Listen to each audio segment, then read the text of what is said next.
Sa mga kababayan po natin na naghahanap ng rice milling machine or kunuhan or gusto nyo ng portable na mini rice mill, ito po ang Shinong Rice Mill Machine.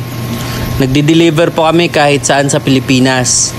So sa video na ito, pinapakita po namin sa inyo ang actual testing ng kaka-install lang po ng Shinong Rice Mill Machine. Kaka-deliver lang po ito at tinitest ng technician namin. Meron po pala kaming technician na pupunta sa inyo para mag-install at mag-conduct ng training. Tuturuan din po kayo kung ano po yung mga technique at mga ideas po. Kung paano mag-troubleshoot, kung paano mag-operate, paano magpalit ng mga consumable spare parts. Lahat po yan ay ituturo po sa inyo. Makikita nyo dito, hindi lang po white rice, kundi pwede rin po dito brown rice, red rice at saka black rice. Ito ang kagandahan sa machine na ito. Well milled na po. Wala na rin po mga bato-bato dahil malinis na po yung bigas natin dito. Mayroon ang naka-built-in na distoner na kung saan siya rin po yung nag-separate ng mga maliliit kahit parang buhangin ng mga bato. Malinis na po yan. At ang kagandahan dito, lessen yung broken rice. Maiiwasan po ang pagkakadurog ng bigas sa pamamagitan po ng impeller. Impeller po kasi ang gamit natin dito. Wala po tayong rubber rolls na ginagamit dito. Urethane lang po. Kaya maiiwasan po ang pagkakadurog ng bigas. At kung gusto nyo po magpapadeliver, kahit saan man po kayo sa Pilipinas, Luzon, Visayas at Mindanao, ang first step po na gagawin ninyo ay mag-message sa akin. Ito po ang aking Facebook account, add friend nyo po ako. So ayan ho, pinuntahan po namin, binidyohan po yung labasan ng IPA. Yun po. Separate din po ang labasan ng IPA. Hindi po masyadong malikabok, hindi rin po masyadong maingay. Kasi di kuryente nga. Sa video lang po ito, sa camera lang po ito, medyo blurred lang. Pero sa totoo lang, hindi po ito masyadong maalikabok. So ngayon, kung interested po kayo sa machine na ito, ang kailangan nyo lang pong ihanda bago dumating yung delivery, bago dumating yung machine sa inyo, ihanda nyo lang po yung switch breaker ninyo na 60 amperes. So ayun o, napakaganda po ang quality ng bigas. Napakaganda po. Black rice. Sa mga mahilig kumain ng black rice, mga conservative sa pagkain, healthy foods, ayan, organic po yan, na black rice, pwede po dito. Oo nga pala, meron tayong local made na palay cleaner. Ito yung recommended namin sa inyo, kahit local made lang po yan na palay cleaner, pero talagang malinis naman po yung palay natin. Ang kagandahan dito, mabilis siyang i-operate.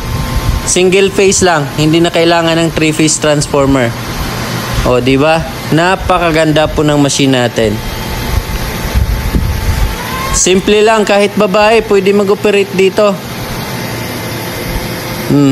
Kung sa inyong lugar ay meron naman pong rice mill pero gusto nyo po yung good quality na bigas, ito perfect po ito sa inyo. Pwede pang negosyo ang Shinong Rice Mill Machine.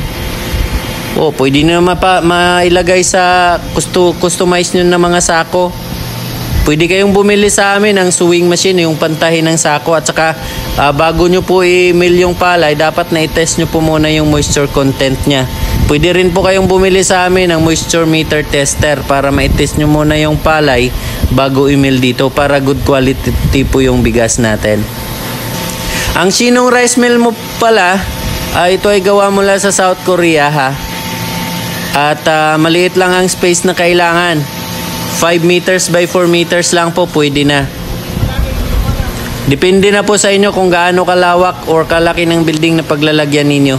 Basta maliit lang po ang space na kailangan dito. Kailangan lang rin po, hindi po bumababa sa 220 volts ang kuryente ninyo para wala po tayong problema. Basta hindi nyo na po kailangan magpakabit ng 3-phase transformer dahil single phase lang ito. 3.3 horsepower lang po ang machine. Kapag kasama po yung elevator at cleaner, aabot po siya ng 5.1 horsepower or equivalent sa 3.5 kilowatts. Kaya tipid po siya sa kuryente.